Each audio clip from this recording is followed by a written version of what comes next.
One of the main complaints that people have about this show, we've been doing it for quite a few years now, is the fact that we talk over each other. So I'm thinking, shall we do it old radio style, where when I'm about to speak, I'll raise my finger. When you're about to speak, you raise your finger. Look, खुश हो जाएंगे. ठीक है, make sure you raise the right finger. And do I have to call you ma'am or something? No, that's okay, that's optional. Should we start? Let's start. Welcome to the Shabby And Man podcast. We are partners, parents, podcasters, broadcasters. Oh, sorry, your fingers up. And everything else in between. What are we talking about today? We've got lots on our plate, actually. Well, I know what we can start with. They say that January is a very gloomy month. The skies are grey. There was Blue Monday recently. So there's lots of things I've been reading about. Obviously, if you read through the papers in January, it's things to lift your mood, to make you feel better. And no, I can't remember any of them as it happens. No, I can't. Well, one was that you should take a cold shower every day. And I was thinking that's something that you actually do take a cold shower, don't you? When I say cold shower, I don't mean a full cold shower. I mean right at the end, a little bit of cold water. No, I think our 17-year-old does, but I am a bit of a chicken there. I take a shower every single day and I like it extra hot. Why? Every time you take his name, why do you always mention his age? He's not in the media, so-and-so, age 17. No, because I don't like to take his name every time. It's easier to say either Hamara Bada Wala Bachcha. Just say Kide, Kid B. Yeah, so Kide likes that actually. In fact, if ever I go in for a shower right after he's been, I feel that the water temperature is set to very cold for my liking. Sorry, on a totally different subject, I'm going on a tangent now. How does it feel that your kid is going to be 18 this year? Oh my God. It is one of those things. I mean, I've been dreading next year for the longest time ever, because next year is when he sits his A-levels and goes off to uni. I'm sorry, but you're sounding like a 2TV record now. It's going to be tough. You can't mention him without saying this. Yes, it's going to be hard. I feel it's going to be very hard. What were you doing when you were 18? I was going around the world. I had a backpack. Of course not. I went off to university. And you didn't take a gap year? No, I didn't. I had the best time ever. I didn't need to find myself when I was 18. I wanted to lose myself first. So that was a lot of fun. What else is there on your list of mood lifters? A cold shower is definitely out for me. I'm happy. I can't remember. One was that get up early in the morning. Which we do. And hear the birds chirp. Depends on where you live. Yeah, which is very strange because we don't live anywhere near the sea. But I'm sure I hear seagulls. Yes, we do, which is very strange. Now and then, isn't it?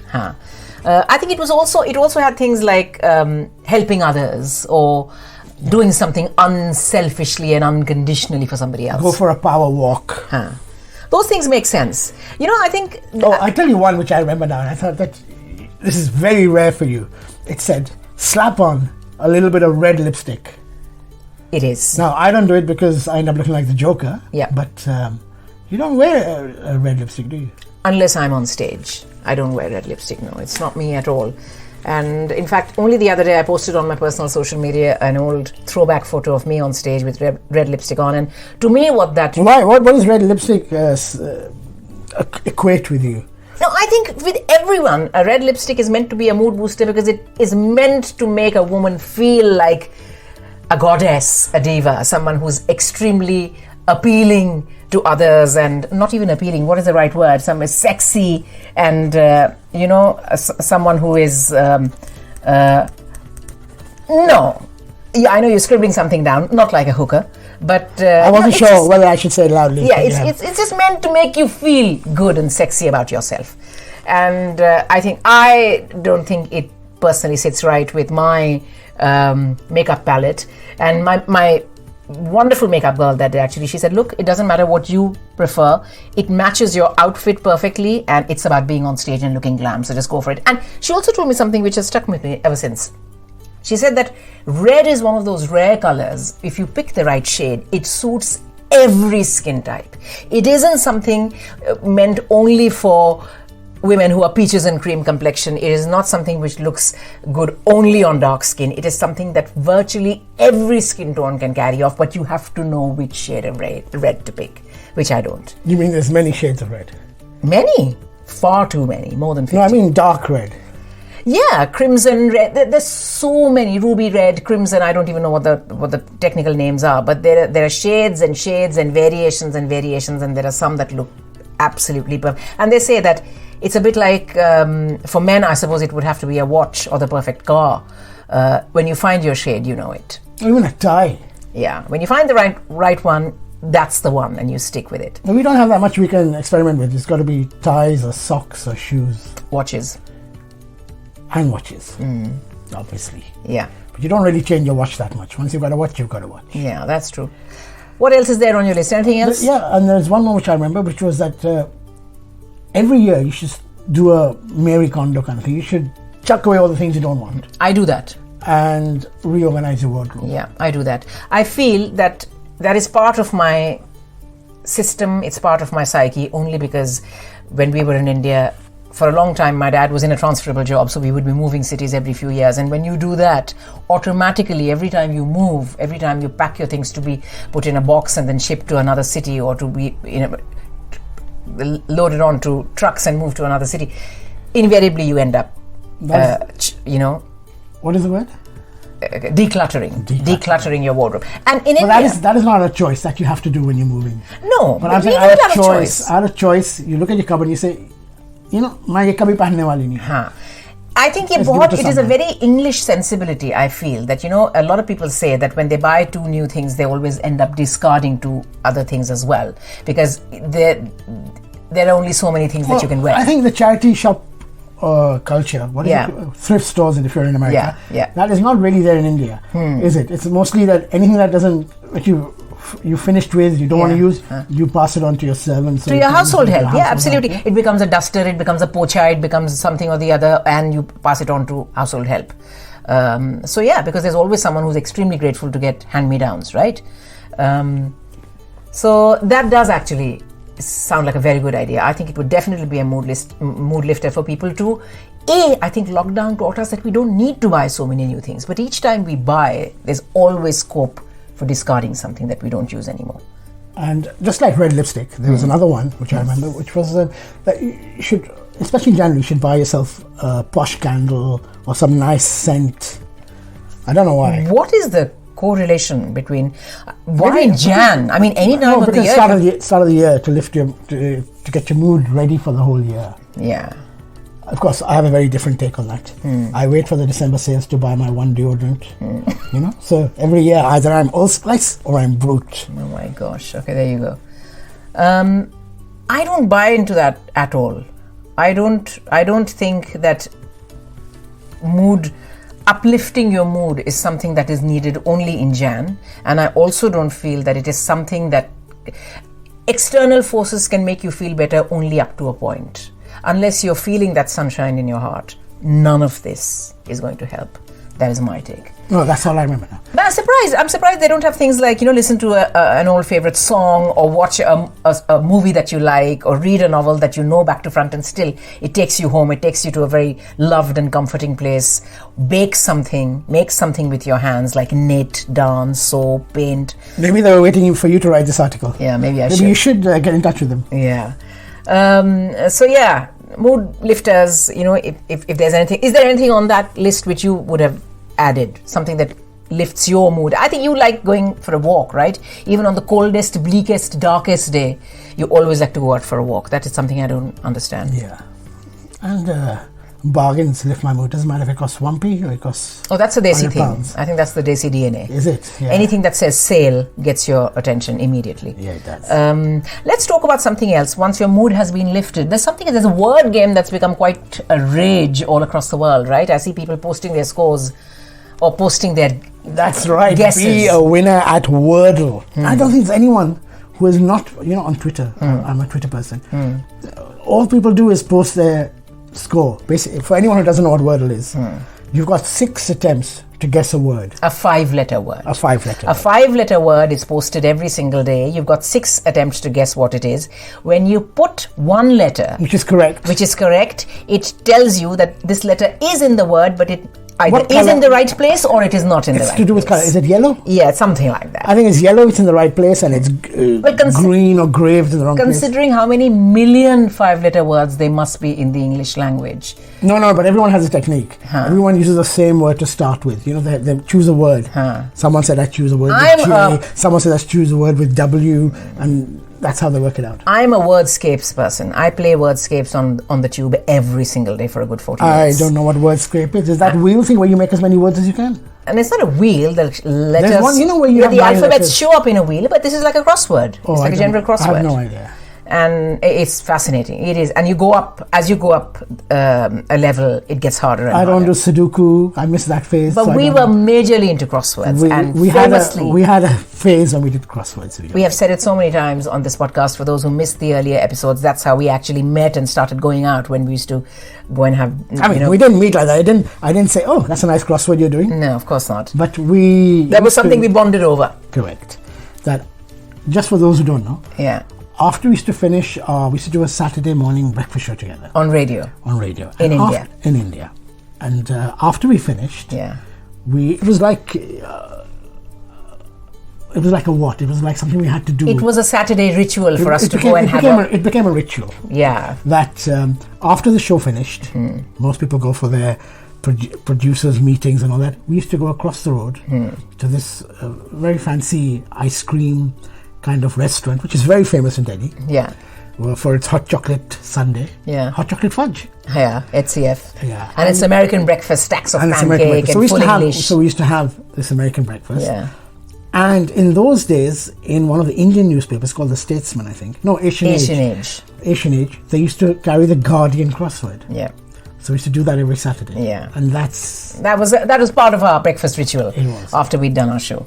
So yeah, Wordle has become huge. I looked at it. It didn't appeal to me at all. I think I'm going to stick to my wordscapes. Something else caught my attention this week, and I've actually I'm contemplating, not competing, but had I been asked to compete, what I would make. I'm talking about suspense is killing me. I'm talking about Her Majesty's 70 years on the throne. This year, the Queen of England becomes the longest reigning monarch in British history ever. Isn't she already the longest reigning monarch? She is, but 70 years, I believe, is naturally a landmark worth celebrating. And they're going to be under COVID restrictions, and especially after the miserable 2 years that the world has had. I think they plan to do a couple of special things for the Queen, for the country. 10 years ago, 2012, this is 2022 now. Yeah, when it was the 60th. It was the 60th, and it was also the London Olympics. Yeah. It was a huge... When she did that famous thing with James Bond, Daniel Craig, at the opening of the Olympics. So even this year, one of the things that Fortnum & Mason is championing, which is a fantastic shop here for those who don't know. In Piccadilly. Fortnum & Mason, they're running a competition. I know, I'm butting in again, I'm putting my finger up. Total trivia of Fortnum & Mason. Do you know that they invented the Scotch egg? Really? Yeah, I think it was in 17-something. They've been grocers to the royal family ever since they started shop, in a way. And they are championing a competition which is called Pudding Fit for a Queen. And they're urging the British public to send in their entries. And they've given a long description of what exactly what would qualify as a pudding. It doesn't have to be, even Indian dessert, I suppose dessert in any shape or form. But they've laid down the rules very clearly, and they're urging the British public to come up with an idea of what they would serve the Queen when she celebrates her 70th year on the throne. And pointing out that how food and important celebrations have gone hand in hand in this country for a long time. For instance, coronation chicken, apparently that was crafted for the Queen's 1953 coronation. Similarly, there's that Battenberg cake, which I feel is famously very hard to make. Battenberg is what? German. Yeah. So that was created to mark the marriage of Queen Victoria's granddaughter, Princess Victoria, who was marrying Prince Louis of Battenberg or something. That was in the 1880s.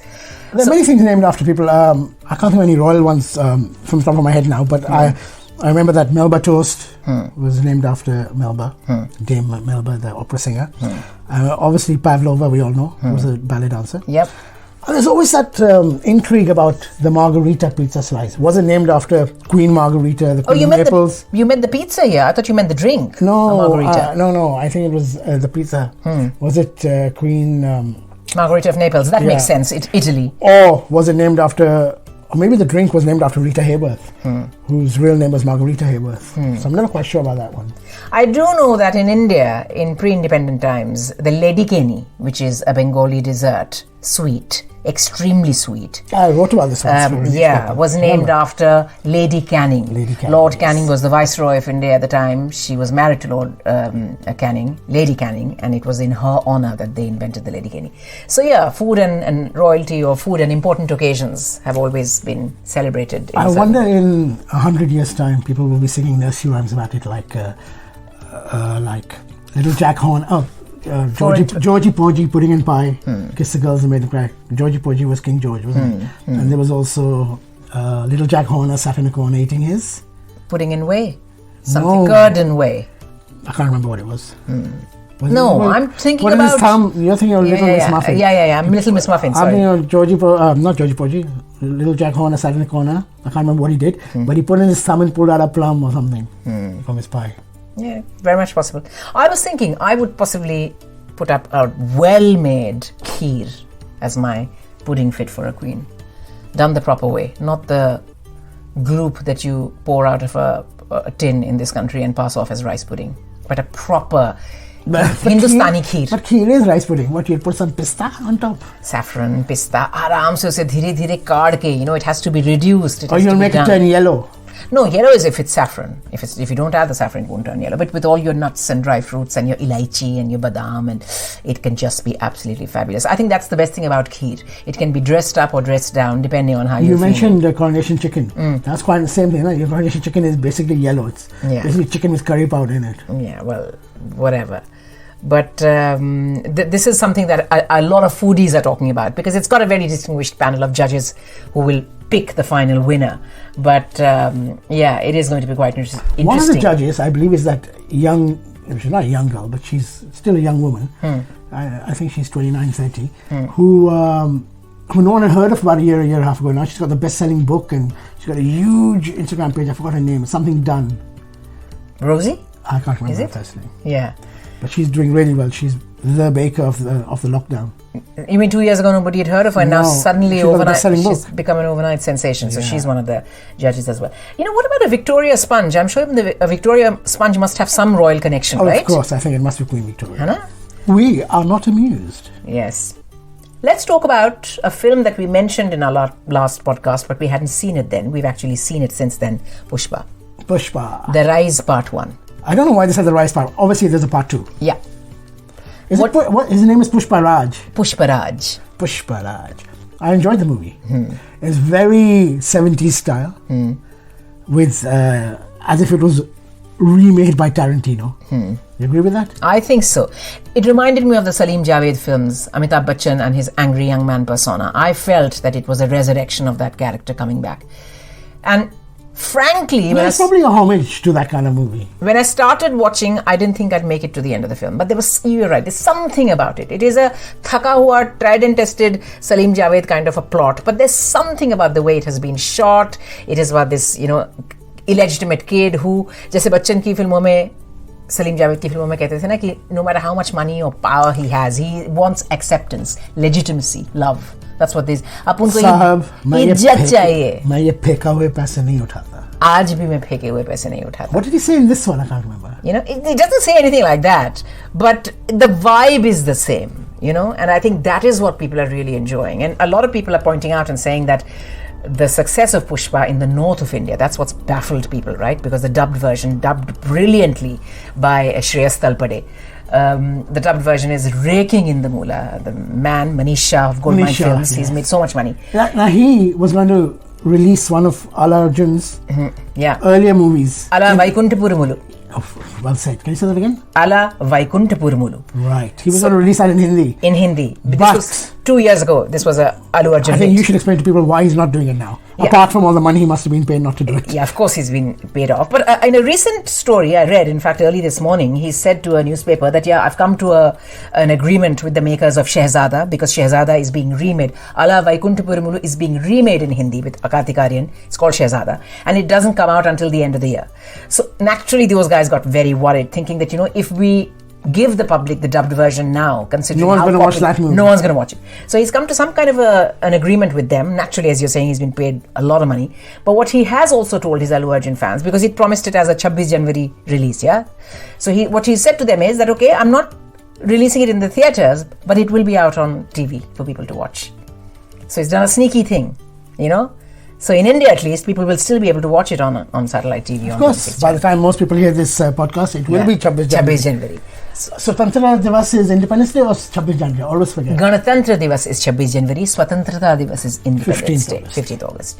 So yeah, I think overall, not the best thing I've ever seen, but I can see why people are gravitating to it, because a lot of critics in North India have pointed out that the success of Pushpa was helped by the fact that Jersey was pulled out of the cinema at the last minute. RRR didn't release when it was meant to, and so people had no choice. I enjoyed it because it was simple. It was harking back to old times. Yeah, it was none of that urban tripe that way. So we have to watch it all the time. That's exactly what the critic said. That, you know, the quintessential Bollywood hero of today is an alpha male who's just far too much into gadgets and six-packs and locations and, you know, item numbers and all the rest of it. This just breaks it down to a very simple story. For anyone who hasn't seen the movie, in a nutshell, the story is, it's a kind of rags to riches story of a legitimate poor kid who rises up the ranks to become a sandalwood smuggler. That's right.